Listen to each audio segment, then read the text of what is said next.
Assalamualaikum warahmatullahi wabarakatuh.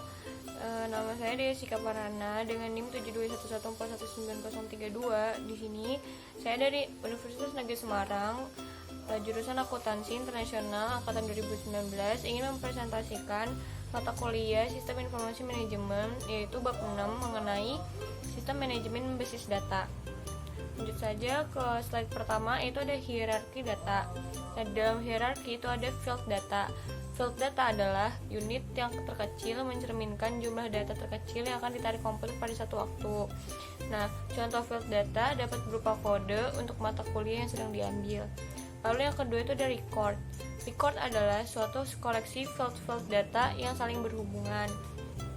Lalu ada file. File adalah koleksi record yang saling berhubungan seperti satu file dari seluruh record yang berisi file, kode-kode mata kuliah, dan namanya. Lalu selanjutnya itu ada basis data. Basis data adalah sekumpulan file. Nah, definisi umum dari basis data adalah bahwa basis data merupakan kumpulan dari seluruh data berbasis komputer sebuah perusahaan. Nah, definisi basis data dalam arti sempit adalah bahwa basis data merupakan kumpulan data yang berada di bawah kendali perangkat atau peranti lunak sistem manajemen basis data. Next itu ada struktur basis data. Nah, struktur basis data adalah cara data diorganisasi agar pemrosesan data menjadi lebih efisien. Nah, lalu ada sistem manajemen basis data atau DBMS. Nah, ini adalah suatu aplikasi peranti lunak yang menyimpan struktur basis data itu sendiri, hubungan di antara data di dalam basis data, dan nama-nama formulir, jenis-jenis data, angka di belakang desimal, jumlah karakter, nilai-nilai default, dan ukuran uraian file lainnya. Lalu ada yang namanya struktur basis data hierarkis. Nah, struktur basis data hierarkis ini dibentuk oleh kelompok-kelompok data, subkelompok, dan beberapa subkelompok lagi. Nah, struktur hierarkis untuk basis data pada awalnya populer karena ia bekerja dengan baik pada sistem pemrosesan transaksi. Lalu, yang kedua itu ada struktur basis data jaringan. Nah, struktur basis data jaringan dikembangkan untuk memungkinkan penarikan record-record tertentu. Nah, struktur jaringan ini memecahkan permasalahan keharusan untuk menarik balik hingga kembali ke cabang yang menyatukan basis data. Next itu ada struktur basis data relasional.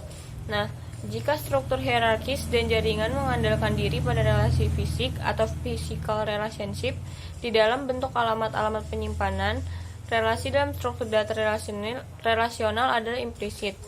Nah, relasi implisit itu dapat secara tidak langsung berasal dari data. Nah, contoh basis data relasional yang pertama itu salah satunya ada basis data jadwal. Nah, basis data akan memecahkan informasi ke dalam beberapa tabel. Karena jika informasi disimpan hanya pada satu tabel, maka akan terdapat banyak nilai field data yang terduplikasi sehingga menyebabkan data menjadi berubah. Nah, basis data akan mengurangi pengulangan data dalam tabel-tabel, dan basis data juga akan meningkatkan konsistensi data dan akurasi data. Next itu ada membuat basis data. Nah, yang pertama itu ada menentukan kebutuhan data. Nah, menentukan kebutuhan data yang perlu dikumpulkan dan disimpan adalah langkah penting dalam mencapai suatu sistem informasi berbasis komputer. Nah, kita dapat menggunakan dua pendekatan. Yang pertama itu ada pendekatan yang berorientasi pada proses. Pendekatan proses oriented ini juga disebut dengan pendekatan yang berorientasi pada masalah atau problem oriented approach, dan pemodelan yang berorientasi pada model atau proses oriented modeling. Untuk mendefinisikan kebutuhan data, langkah-langkahnya itu sebagai berikut. Yang pertama itu ada mendefinisikan masalah. Yang kedua itu ada mengidentifikasi keputusan yang dibutuhkan. Yang ketiga ada menjabarkan kebutuhan informasi. Yang keempat ada menentukan pemrosesan yang dilakukan. Yang kelima ada menentukan spesifikasi kebutuhan data. Next itu ada pendekatan pemodelan perusahaan. Nah, ini adalah bahwa ia mengambil keuntungan dari sudut pandang sumber daya data perusahaan yang luas. Nah, kelemahannya adalah kesulitan dalam mengaitkan data dari satu masalah bisnis ke data dari masalah bisnis lainnya. Next itu ada teknik-teknik pemodelan data. Nah, yang pertama itu ada diagram relasi entitas. Diagram relasi entitas ini digunakan untuk menguraikan hubungan antara kumpulan-kumpulan data konseptual sehingga record-recordnya yang saling terhubung akan dapat digabungkan bersama. Diagram relasi entitas oleh namanya berhubungan dengan data di dalam entitas dan hubungan antar entitas. Entitas ini adalah kumpulan konseptual value data yang saling berhubungan. Lalu ada diagram kelas. Diagram kelas adalah teknik di mana data yang digunakan dalam aplikasi dan tindak-tindakan yang terkait dengan data dapat disajikan secara grafis. Nah, diagram kelas ini digunakan untuk menguraikan hubungan data maupun tindakan-tindakan yang mengoperasikan data di dalam relasi.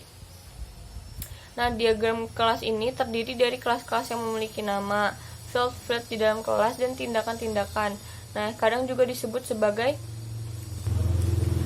metode yang dilakukan atas kelas. Next itu menggunakan basis data. Nah, metodenya itu ada laporan dan formulir. Nah, perbedaan terbesar antara laporan dan formulir adalah bahwa formulir dapat digunakan untuk menambah, menghapus, memodifikasi record basis data. Nah,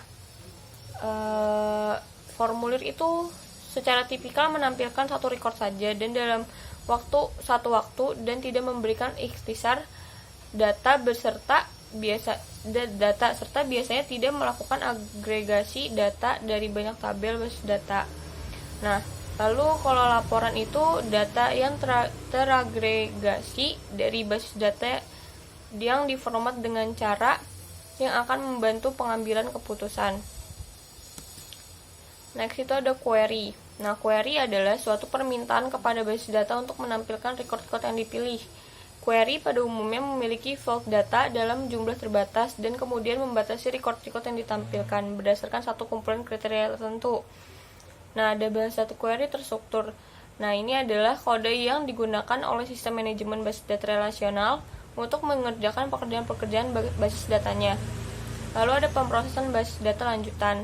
Nah, pemrosesan analitis online atau online analytical processing telah menjadi hal yang semakin umum dalam peranti lunak manajemen basis data. Biasanya vendor-vendor ini memasukkan fitur ini untuk memungkinkan dilakukannya analisis data yang mirip dengan statistik cross tabulation. Next itu ada personal basis data. Nah, di sini ada administrator basis data. Nah, administrator basis data ini adalah spesialis yang ahli dalam mengembangkan, menyediakan, dan mengamankan basis data. Administrator data mengawasi seluruh aktivitas basis data. Nah, tugas-tugas dari DBA dibagi menjadi 4 area utama. Yang pertama itu ada perencanaan basis data, yang kedua ada implementasi basis data, yang ketiga ada operasi basis data, yang keempat itu ada keamanan basis data. Lalu di sini ada personel basis data. Nah, keuntungan dari DBMS itu yang pertama mengurangi pengulangan data, yang kedua mencapai independen data, yang ketiga itu mengambil data dan informasi dengan cepat, yang keempat itu keamanan yang lebih baik. Sedangkan di samping itu ada kerugiannya. Kerugian itu yang pertama ada membeli peranti lunak yang mahal, yang kedua itu mendapatkan konfigurasi peranti keras yang besar, yang ketiga itu memperkerjakan dan memelihara staf DBA. Nah, sekian dari saya. Mohon maaf bila ada salah-salah kata atau materi yang salah, karena saya juga masih sama-sama belajar. Wassalamualaikum warahmatullahi wabarakatuh.